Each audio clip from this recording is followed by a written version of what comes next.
few caveats before I begin today.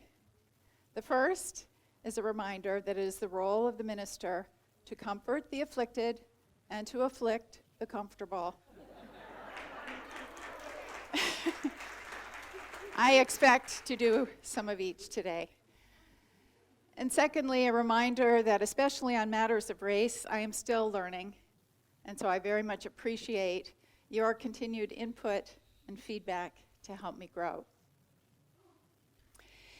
In 2020, after the murder of George Floyd, I spoke one Sunday about how that horrific occurrence had shocked me into a greater awareness of the ongoing racial injustice in America.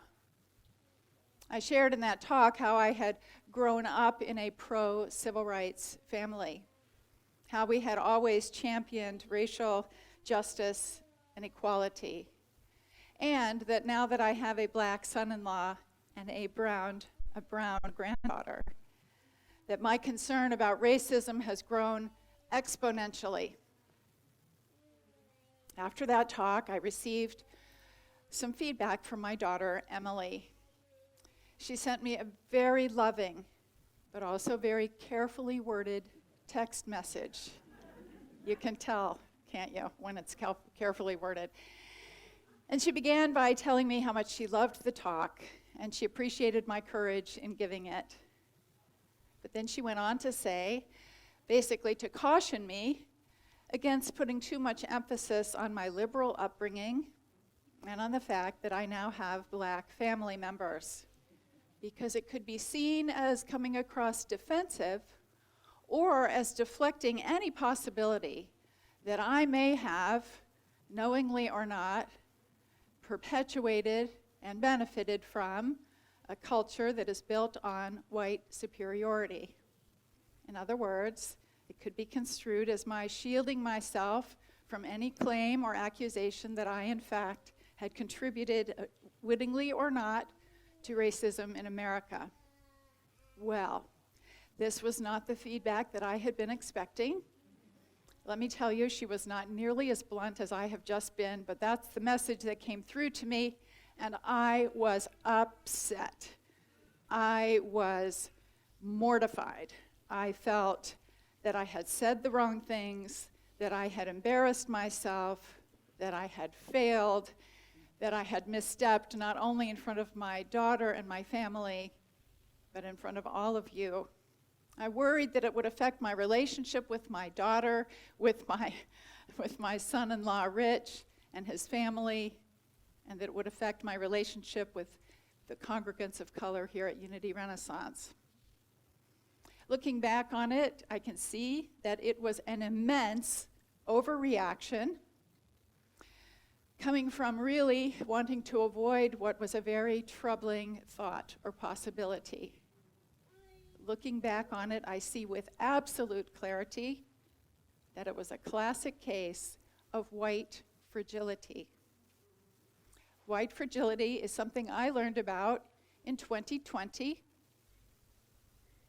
I learned about it from the book of that name by Robin DiAngelo, and she writes, this is what white fragility is for those of you who don't know. It refers to defensive moves that white people make when challenged racially. It is characterized by emotions such as anger, fear, and guilt, and by behaviors including argumentation and silence, and I would add tears and becoming very upset.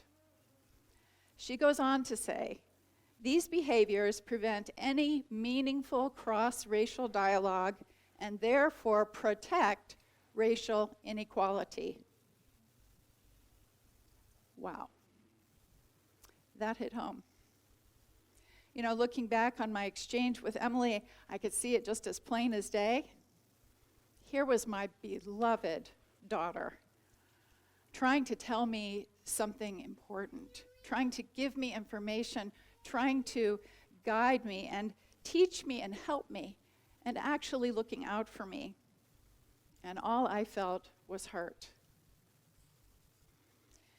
You know, when I and other white people respond in this way to matters about race, it is almost an immediate and a very honest reaction.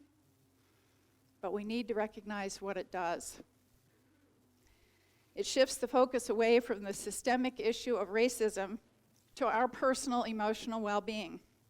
And in so doing, it stops all discussion and all progress. African-American writer John Mehta put it succinctly in his amazing and very powerful 2015 sermon called I, Racist, that he gave to an all-white United Church of Christ congregation. And he said this: "The entire discussion of race in America centers around the protection of white feelings. The reality of thousands of innocent people raped, shot, imprisoned, and systematically disenfranchised are less important than the suggestion that a single white person might be complicit in a racist system. This is the country we live in. Millions of black lives are valued less than a single white person's hurt feelings." That's hard to hear, isn't it? Especially for us white folks. But he's right. He's right. Having become more aware of my own white fragility, I now notice it everywhere.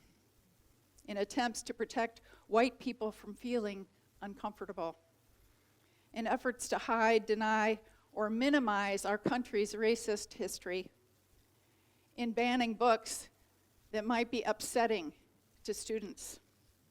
All are tactics to protect white people from having to face the truth about racial injustice in America and about ourselves. It's as if we who are white have our fingers in our ears saying, "La, la, la, can't hear you." What a childish, irresponsible, and ultimately cruel response to people who are suffering and who need us. Those of us, especially for the white audience today, imagine for a moment if something really horrible happened to you and you went to tell your best friend and your friend said, "No, don't tell me. I can't stand to hear it. It's too upsetting." How would you feel? Abandoned? Minimized? Unloved? Invisible? It is my belief that's how millions of people of color feel in our country every single day.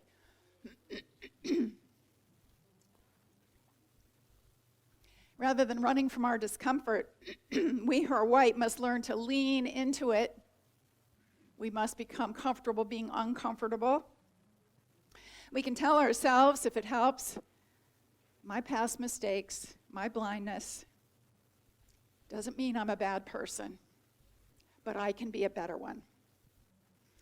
That means being willing to examine our own embedded and often unconscious attitudes about race. It is hard work. It is often painful. But no one said the path to awakening was easy. We must educate ourselves on the many ways institutional racism systematically oppresses, demeans, and threatens the lives of our fellow human beings. We must wake up to the fact that black and brown Americans live in an entirely different reality from white Americans.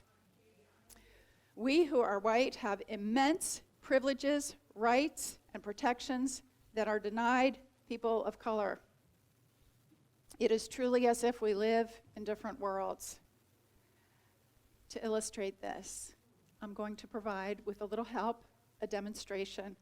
I'd like to invite Reverend Richard and David Kennedy to come help me out. They know about this. So just, I'm not just bringing it on them. Wah! So what I'd like you guys to do is to just hold up your hands, like so, like that. Perfect. And anytime I say something that is true for you, put one of your fingers down, okay? Put a finger down if you have been called a racial slur. Put a finger down if you've been followed in a store unnecessarily. Put a finger down if someone has crossed the street to avoid passing you. Put a finger down if you had someone clench their purse in an elevator with you. Put a finger down if you've had someone step off an elevator to keep from riding with you. Put a finger down if you've been accused of not being able to afford something expensive. Put a finger down if you've been bullied solely because of your race. Put a finger down if you've been denied service solely because of the color of your skin. Put a finger down if your skin color has ever worked against you in seeking credit or a loan.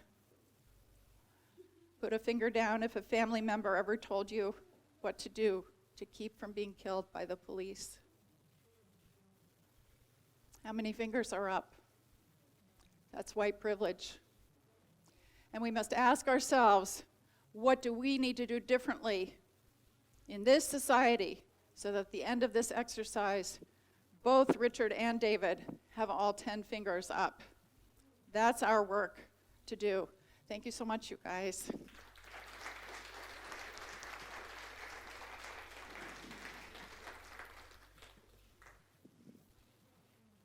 You know, we who are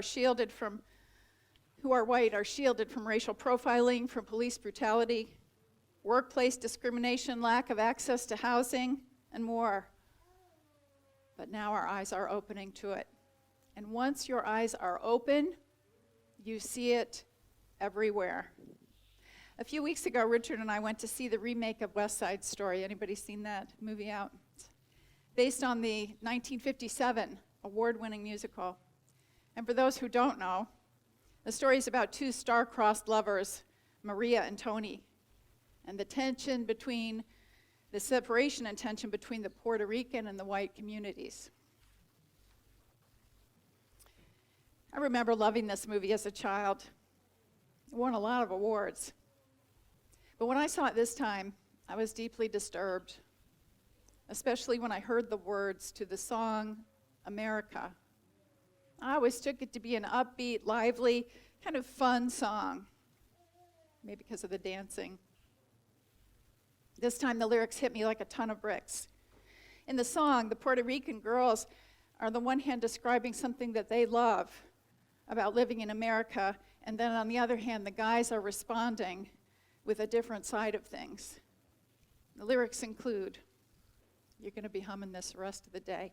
The lyrics include, I like to be in America. The guys, okay by me in America. Everything free in America. For a small fee in America. The girls sing, buying on credit is so nice. One look at us and they charge twice. Lots of new housing with more space. Lots of doors slamming in our face. I'll get a terrace apartment. Better get rid of your accent. Here you are free and you have pride, as long as you stay on your own side. Free to be anything you choose, free to wait tables and shine shoes. Life can be bright in America if you can fight in America. Life is all right in America if you are white in America.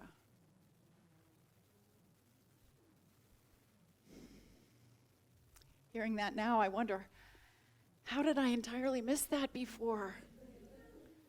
And then, what am I still missing now?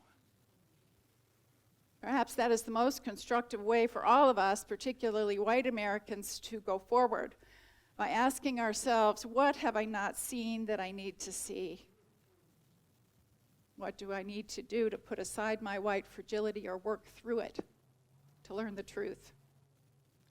What am I missing? We must seek the answers and then be willing to listen, even when it's hard, because on the other side of that hard work is understanding and compassion and love and wholeness. What better place for this work than here at Unity Renaissance? Here, where we are all seeking to grow spiritually, here, where we have the opportunity to meet, befriend, and learn from people whose lives and backgrounds are so different from our own.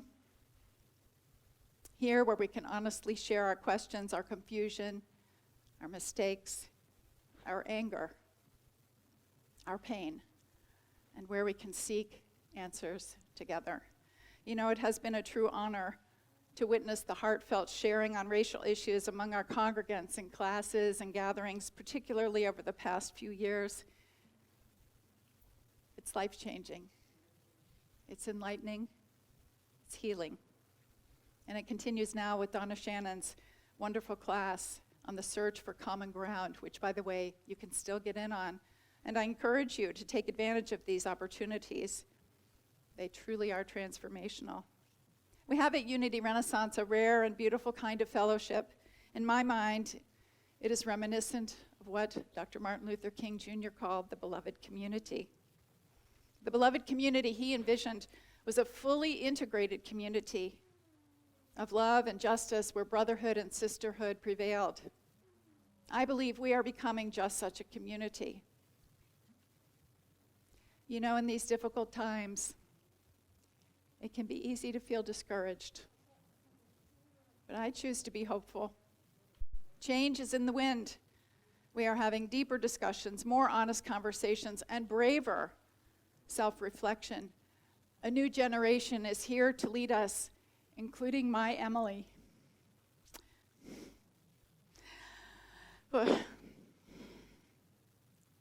Consciousness is rising and it can't be stopped. Let me say it again. Consciousness is rising and it can't and won't be stopped.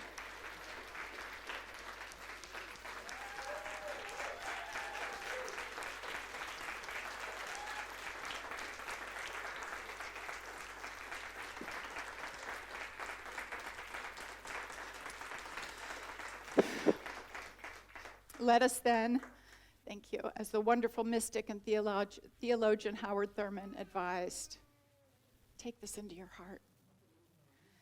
Look well to the growing edge. All around us, worlds are dying and new worlds are being born. All around us, life is dying and life is being born. The fruit ripens on the tree.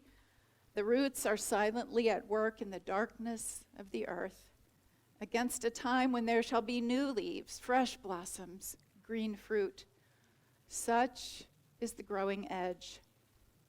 It is the extra breath from the exhausted lung, the one more thing to try when all else has failed. The upward reach of life when weariness closes in upon all endeavor. This is the basis of hope in moments of despair, the incentive to carry on when times are out of joint and men and women have lost their reason, the source of confidence when worlds crash and dreams whiten into ash.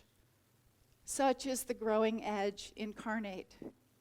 Look well to the growing edge.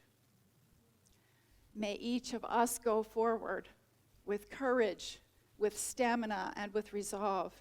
And may we, each and every one, be the growing edge incarnate. Let's turn now to our meditation.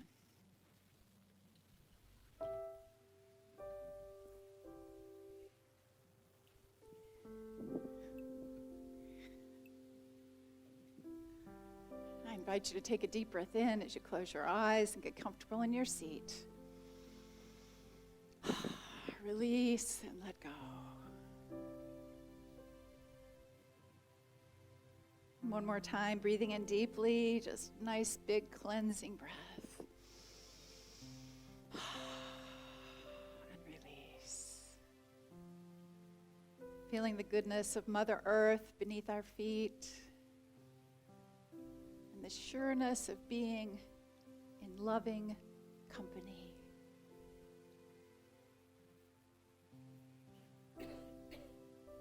We take a moment to reflect on our own life's journey,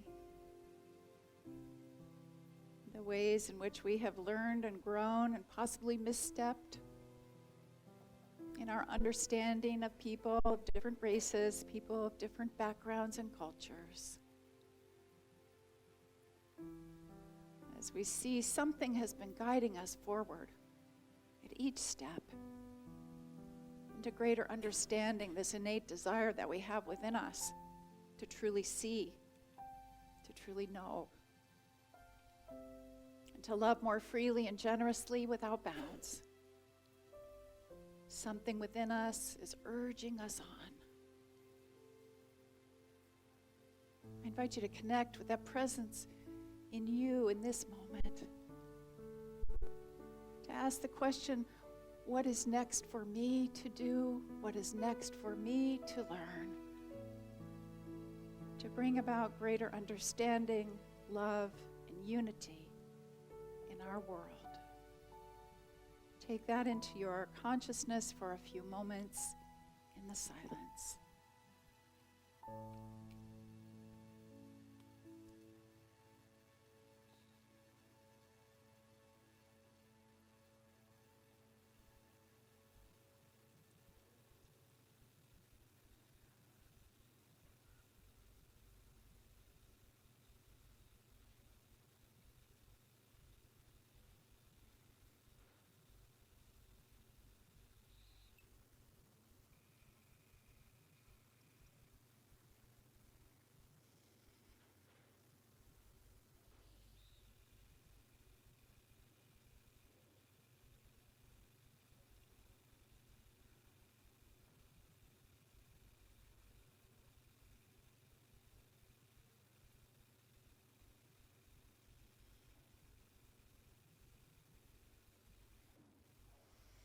We feel gratitude bubble up within us as we take the higher view of what is happening within us, within humanity, as we hold to that vision of the beloved community and move forward step by step to bring it into full expression.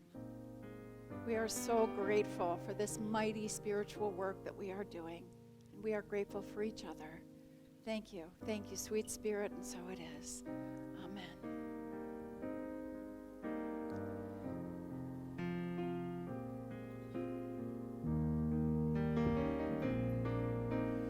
Flow, Spirit, flow through me as I open up to be an expression of your unfolding peace. Show, Spirit, show through me as I open up to be an expression of your